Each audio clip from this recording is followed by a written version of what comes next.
শোনা যায়? না শোনা গেলে কিন্তু কাউকে কাছে বেশি হয়।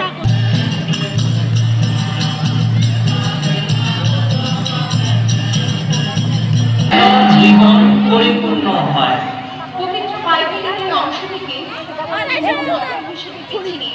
আনুষ্ঠানিকভাবে যাত্রা শুরু করেছিল আজকে থেকে ঠিক 50 বছর পূর্বে, সেই 1976 খ্রিস্টাব্দে।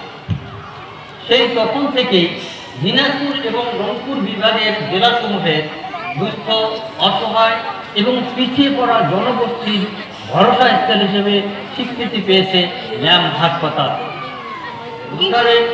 Aid to Medicine in Bangladesh, lamb. কিন্তু তার থেকে 50 বছর পূর্বে এই হাসপাতালটি ভ্রূণের জন্ম, ঠিক সেই 1956 থেকে 1960 খ্রিস্টাব্দের মধ্যে। যিনি প্রথম এটি স্বপ্ন দেখেছিলেন তিনি একজন ভিনদেশী প্রচারক ও মানব প্রেমিক পাস্টর জন এন অটিসন।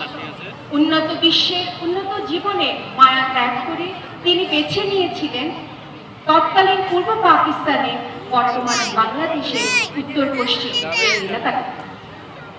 আদিবাসী সহ অবহেলিত এবং পিছিয়ে পড়া জনগোষ্ঠীর মাঝে কাজ করতে করতেই সেই সময় তিনি উপলব্ধি করতে পেরেছিলেন যে অত্র অঞ্চলের মানুষ কতটা অসহায় এবং পিছিয়ে।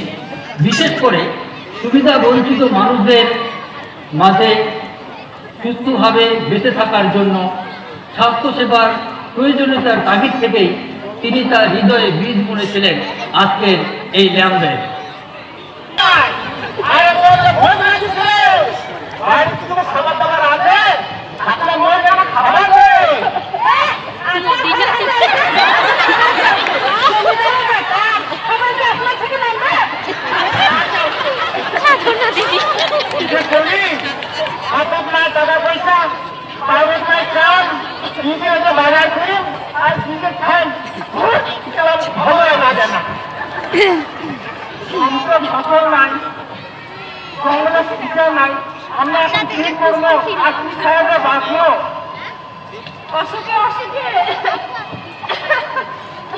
জীবনটা একেবারে শেষ হয়ে গেল।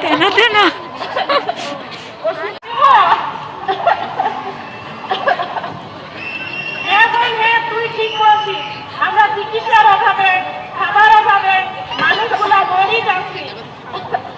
কাম করতে করতে জীবনটা বরবাদ হয়ে গেল ভাই। তেনা হয়ে গেল ভাই। চুপ। ভগবান